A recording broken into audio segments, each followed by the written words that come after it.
I'm in Houston, Texas with thousands and thousands of pro-lifers. They're protesting a Planned Parenthood abortion mill being built in their backyard. As a matter of fact, it's the second largest abortion mill in the world, second only to China.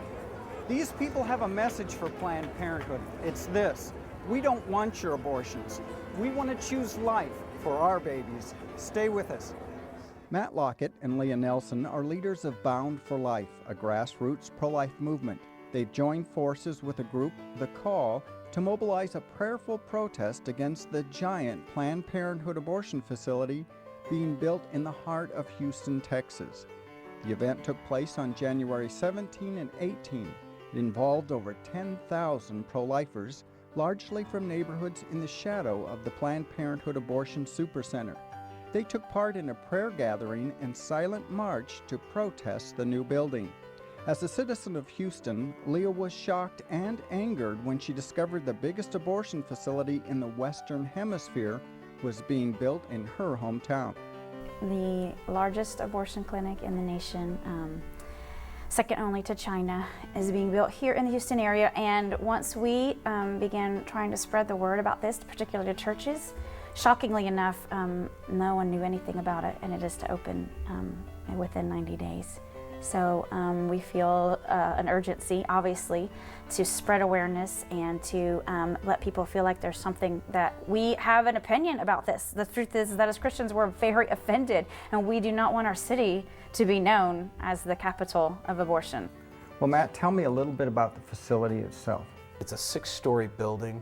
They've converted this, they're turning it into this abortion facility, and literally it looks like an Aztec temple from, long ago that was used for human sacrifice, but today it's sort of the sanitized version of that. But 6 stories, but the entire 3rd floor of this facility is being built as an ambulatory surgical center.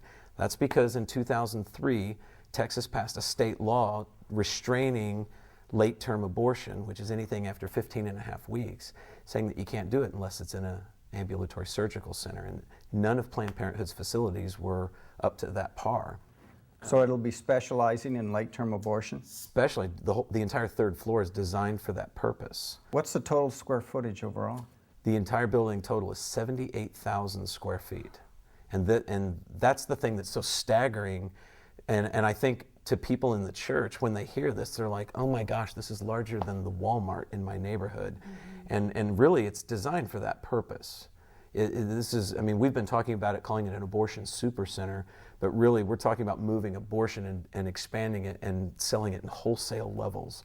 Matt, what do you think the impact on the abortion industry will be to have them successfully building these mega abortion facilities around the country?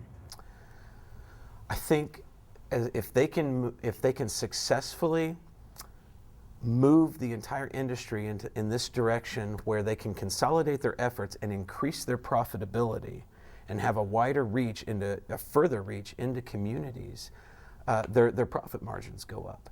It's less overhead, in a sense that you don't have many facilities that you're having to do. You can consolidate and get things down, and then again, if you figure in a bailout of government dollars, then what we're hearing is that we could lead to the greatest expansion of the abortion industry since 1973.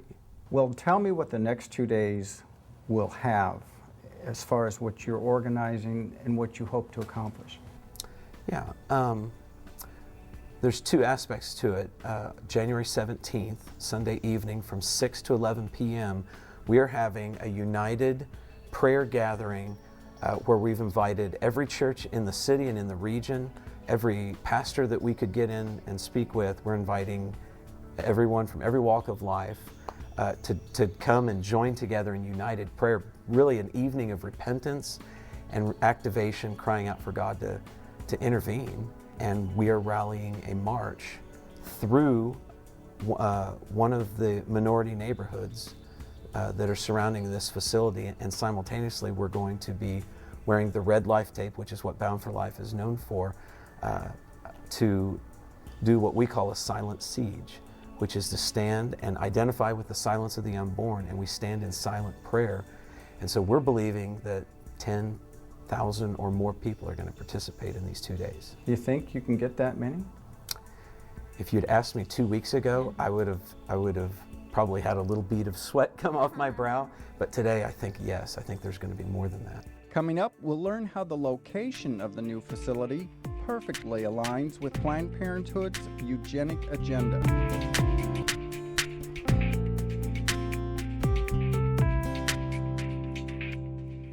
Arnold Culbreth is the Urban Outreach Director for Protecting Black Life. He works to educate the African American community about the issue of black genocide in relation to abortion. The new Abortion Supercenter in Houston, Texas, is located between two major universities and in the center of 4 minority neighborhoods. I sat down with Arnold to talk about how the center's location is in direct alignment with Planned Parenthood's agenda of targeting minorities. It is located in the middle of 4 what's called super neighborhoods.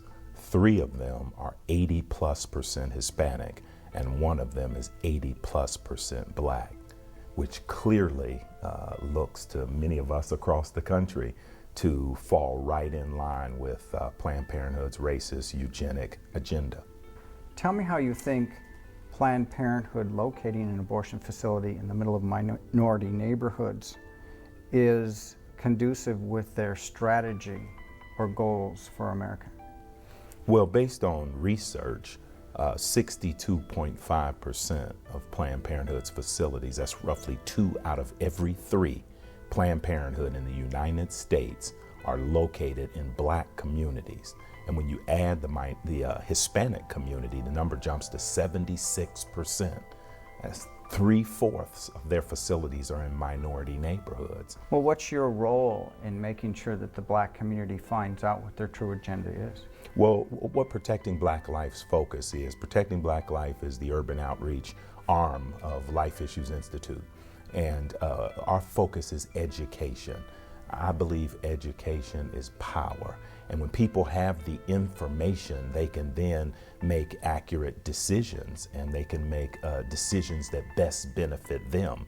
And I can count on one hand, Brad, the number of people that have heard a level-headed, calm, fact-based presentation around the facts and devastation of abortion who went away saying they still believe that abortion's a good thing. Like Arnold, Yesenia Basas has a passion for educating minority communities about the agenda of the abortion industry. At age 16, Yesenia found out she was pregnant. Uninformed and believing she had no other options, she elected to have an abortion. After years of depression and guilt, she sought healing within the pro-life movement. Yesenia is now the director of a crisis pregnancy clinic with Heartbeat of Miami, Florida. She has seen the strong efforts of the abortion industry in targeting the Hispanic community and is determined to share the truth about abortion with those in her community. Personally, that's what set me free, understanding and knowing that what took place in my life was such an injustice. It was someone preying on the naive innocence of a young girl that didn't have any other options. So do you feel that you were victimized by the abortion industry? Absolutely. And that's why I believe I'm so passionate in informing young women that there are other options, that abortion is absolutely not the only alternative. I wish I would have been able to be given the opportunity to see my baby, to know that was a life and not a blob of tissue. Do you find that still memories come back to haunt after all this time? I believe that there is healing, yet the memory is always there. I work with post-abortive women every day, and I see the pain that they're going through. And it's a decision that will definitely be with you for the rest of your life. Are you saying that there's hope and healing after abortion? There's definitely hope and healing, but that doesn't remove the memory. Reverend Samuel Rodriguez is the president of the National Hispanic Christian Leadership Conference. I caught up with him after the silent march in Houston to talk about the devastating effects the abortion industry has had on the Hispanic community. But he seems optimistic more and more people are becoming aware of and fighting this reality. Tell me, as a Hispanic, what this means to you to see the largest abortion mill in the Western Hemisphere located in a predominantly Hispanic area. It is the embodiment of discrimination, racism, and of course, racial cleansing. For Planned Parenthood to specifically target Latino neighborhoods, there's a message conveyed here, without a doubt. They want more Latino abortions. Why the fear? Why are we so concerned, speaking in respect to Planned Parenthood and abortion institutions of the same kindred inclination? Why the fear? Hispanics must mobilize. We understand via Pew Research that Hispanics are committed to a pro-life agenda even more than white evangelicals. I believe the 21st century will see a multi-ethnic firewall and advocacy of life like we've never seen before. This is the civil rights issue of the 21st century. Now, what do you hope to accomplish today? We hope to do two things. One, convey a message that the ethnic communities will not be stepped on, will not be exploited to create the largest abortion clinic in the Western Hemisphere, to open that clinic up in an ethnic center of Houston, Texas. It is the most racist and bigoted demonstration that you can ever imagine. We are conveying a message. We will not stay silent. African Americans and Hispanics, because of issues of education, because of issues of socio-economic displacement, poverty, we are confronting a number of issues. But we are hereby declaring that we are making life the priority of our corresponding communities. It's a new day in America. It's a pro-life movement no longer led by our wonderful Catholic brothers and sisters and white evangelical brothers and sisters. It's African American, it's Hispanic, it's a black, brown, white mosaic in advocacy of life and justice. Now, are you planning any follow-up action here in Houston to We this? are following. We want to mobilize over 600 Hispanic churches in the Houston metropolitan area to serve as continual advocates of this pro-life agenda. This is not finished with one rally. Having those that come from California and D.C. participate in the press conference, of course, that's an exercise in futility if this is not the initial silo in a continuous bombardment of truth and righteousness. We're going to do it with love. We're going to do it with compassion. But we're going to share truth and speak truth to those that believe that this is actually helping the community. How can the murder of African Americans and Hispanics help our community? Do you think you've enlightened the Hispanic neighborhoods today and educated them to what's in their backyards? I think now they're aware. Many of them were not aware. Now they are aware. We're getting so many calls, so many emails, so much correspondence of Latinos saying, we weren't aware of this. Absolutely. What an abomination, some of the phrases used. What an abomination. And we actually have this in our neighborhood. Hey, for the Hispanics that believe that immigration reform is the #1 thing needed in order to address issues of anti-Latino bias in America, I have news for you. It's not immigration reform. It's this abortion clinic right here in Houston, Texas. This is the centerpiece of all of our mobilization and messaging. When we return, we'll hear from some of the Silent March participants.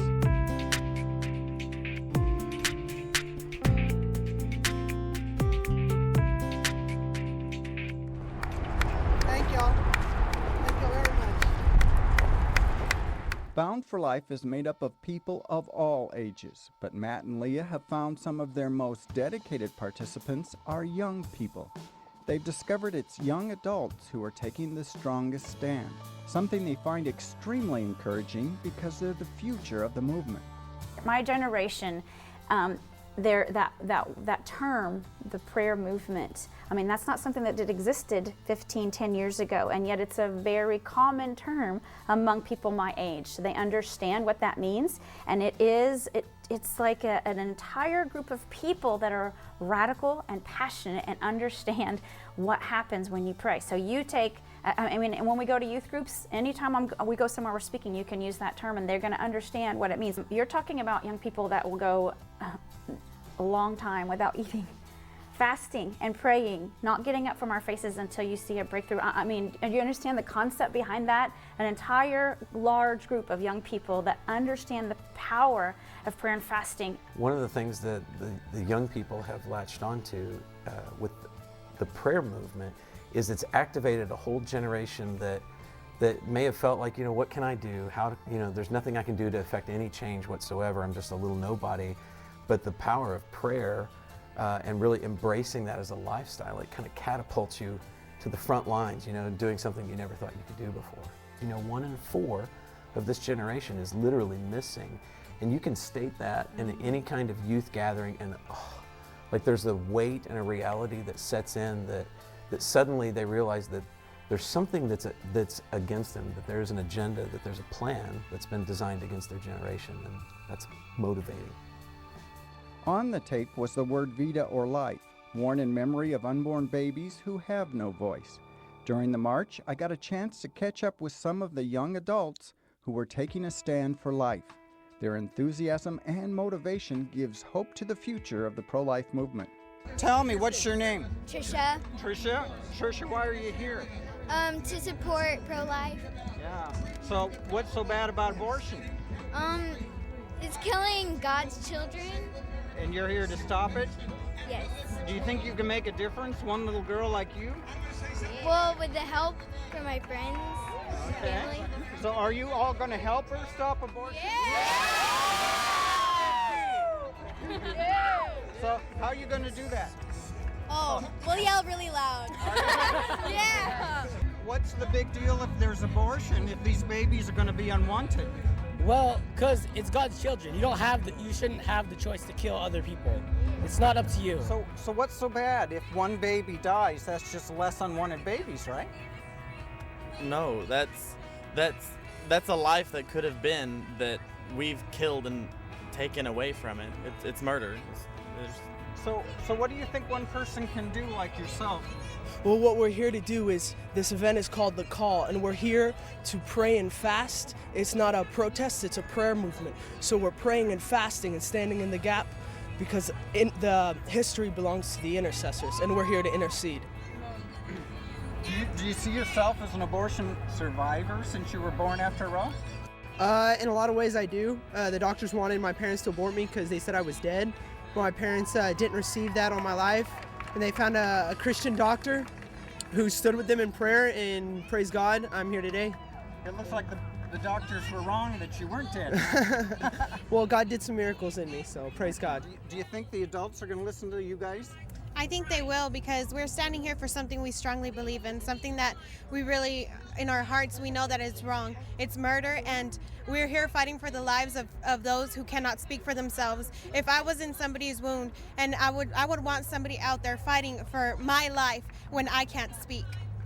Hey, so all together, let me hear your enthusiasm for the babies today, huh?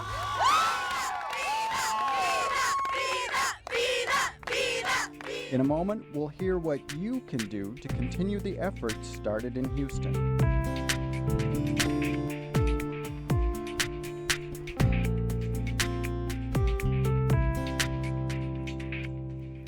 The amazing events that took place in Houston are just the beginning of a larger effort by Reverend Samuel Rodriguez to mobilize minority communities against the abortion industry. As we've seen, prayer and silence can have a powerful impact and profound influence. We believe a prayerful presence is something pro-lifers across the country can participate in. Matt relayed a comment from Abby Johnson, a former Planned Parenthood director who recently walked away from her job and joined the pro-life movement. She was sharing with the local group that's been praying at her clinic for 6 years. So the thing that you do that's most destructive to our business is stand out front and pray. That from her perspective, that when they were out there and there was a presence, and they were praying, so they weren't just praying in their closet, they're physically coming and standing, taking a stand in the community and moving in prayer. That's an insider who should know, right? Yeah. So you think the next generation is going to make the difference? Yes, and one other thing too is that Bound for Life has these life bands, that we wear, and so anytime someone picks them up, what they're agreeing to do, there's 3 things, and one of them is pray continually for the ending of abortion, and the second thing is to agree to vote pro-life. Yeah. So can you imagine? You've got the next generation who is 2 days ago, as I said, I was speaking to high school students who yet cannot vote. And I said, hey, if you pick up a life band, this is what you're agreeing to do with your vote when you begin to vote. So think about that. I mean, we have the power to shape history. The abortion industry is acknowledging that building an abortion clinic in every single specific neighborhood is not functioning. They're targeting those that are disenfranchised, those that don't have the economic or the political power to repudiate or push back. Unbeknownst to them, there is a group of Hispanics and African Americans that have come to the light to the truth that we cannot stay silent, that we cannot acquiesce, that we must, in defense of righteousness and justice, stand up for our children and our children's children. There's a great wake-up call. It begins in Houston. It will percolate across America. That little pebble is going to resonate across this nation, and you're going to see Hispanic and African Americans begin to protest and speak against abortion clinics in our neighborhoods across our nation. I believe that this day is the tipping point. What an impactful 2 days it's been.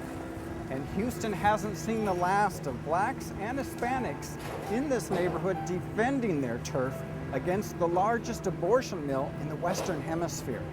It's 78,000 square feet, and the third floor is dedicated solely to late-term abortions. Let's hope these pro-life citizens are able to stop this killing center before it opens for business. Thanks for watching.